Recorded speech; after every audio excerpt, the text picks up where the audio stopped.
পয়লা ফেব্রুয়ারি শনিবার সরস্বতী পুজোর আগের দিন সংসদে বাজেট পেশ করবেন কেন্দ্রীয় অর্থমন্ত্রী নির্মলা সীতারামন। প্রতি বছরের মতো এবারও তার বাজেট বক্তৃতার দিকে অধীর আগ্রহে তাকিয়ে রয়েছে আম জনতা। 2025-26 আর্থিক বছরে কমবে আয়করের মাত্রা, কোন খাতে কত টাকা ব্যয় বরাদ্দ করবেন জওয়াহরলাল নেহেরু বিশ্ববিদ্যালয়ের প্রাক্তনী। নির্মলা সীতারামনের বাজেটের পর দেশের আর্থিক বৃদ্ধির হার কেমন হবে তাই নিয়েও তুঙ্গে উঠেছে জল্পনা।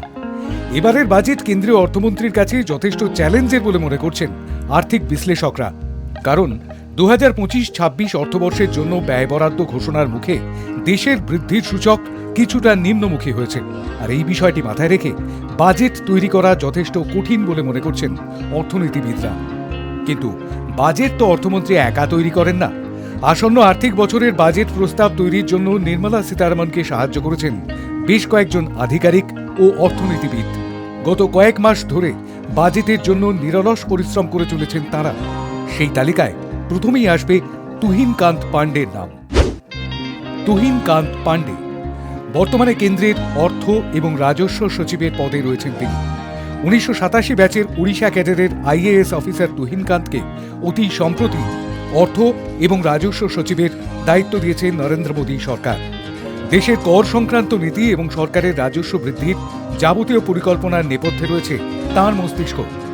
এবারের বাজেটে কর ছাড়ের ঘোষণা হতে পারে বলে জল্পনা রয়েছে। এই বিষয়ে চূড়ান্ত সিদ্ধান্ত নেওয়ার ক্ষেত্রে তিনিই নির্মলা সীতারামনের প্রধান পরামর্শদাতা। ভি অনন্ত নাগেশ্বরন 2025-26 অর্থবর্ষের কেন্দ্রীয় বাজেটের জন্য আর্থিক সমীক্ষা রিপোর্ট তৈরি করেছেন ভি অনন্ত নাগেশ্বরন।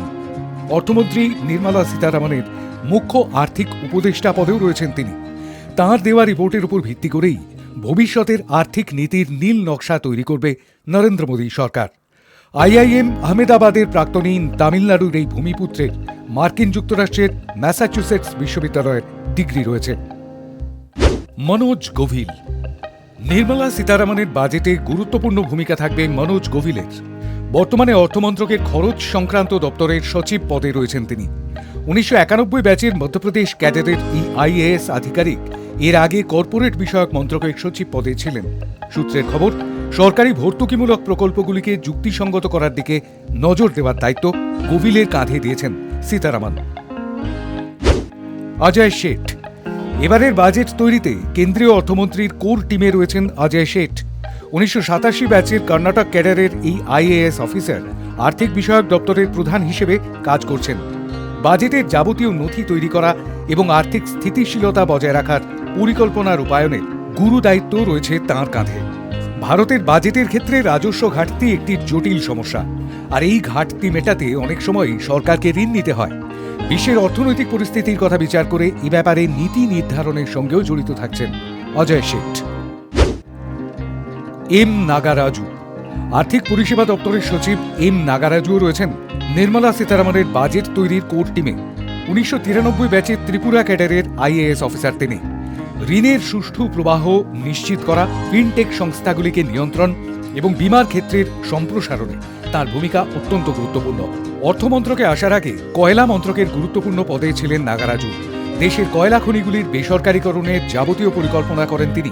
বর্তমানে ডিজিটাল পরিষেবার মাধ্যমে দেশের ব্যাংক এবং আর্থিক পরিষেবাকে আরও সহজলভ্য করে তোলার দায়িত্ব রয়েছে তাঁর কাঁধে। অরুণীশ চাওলা বিনিয়োগ এবং সাধারণের সম্পদ ব্যবস্থাপনা এবং পাবলিক এন্টারপ্রাইজ দপ্তরের সচিব অরুণীশ চাওলা এবারের কেন্দ্রীয় বাজেট তৈরির ক্ষেত্রে বড় ভূমিকা নেবেন বলে জানা গিয়েছে। 1992 সালের বিহার ক্যাডারের এই আইএএস অফিসারের কাঁধে সরকারের বিলগ্নীকরণ এবং রাষ্ট্রীয় মালিকানাধীন সম্পদের নগদীকরণের দায়িত্বভার দিয়েছেন নির্মলা সীতারামন। ফেব্রুয়ারি মাসের প্রথম দিন শনিবার বাজেট প্রস্তাব পড়তে এবং পেশ করতে কেন্দ্রীয় অর্থমন্ত্রীর লাগবে কয়েক ঘন্টা। কিন্তু তার পিছনে কেন্দ্রীয় অর্থমন্ত্রকের রুদ্ধদ্বার কক্ষে দীর্ঘ সময় ধরে কোর টিমের সদস্যদের সঙ্গে আরও অগুন্তি কর্মীর নিরলস পরিশ্রম থাকবে। তারপর নিজে হাতে হালুয়া রান্না করে খাওয়াবেন কেন্দ্রীয় অর্থমন্ত্রী এবং লাল রঙের কাভারে মোড়া ট্যাব হাতে সংসদে যাবেন নির্মলা সীতারামন। ব্যুরো ইনপুটের সঙ্গে Shantam Chakraborty report, hi news network.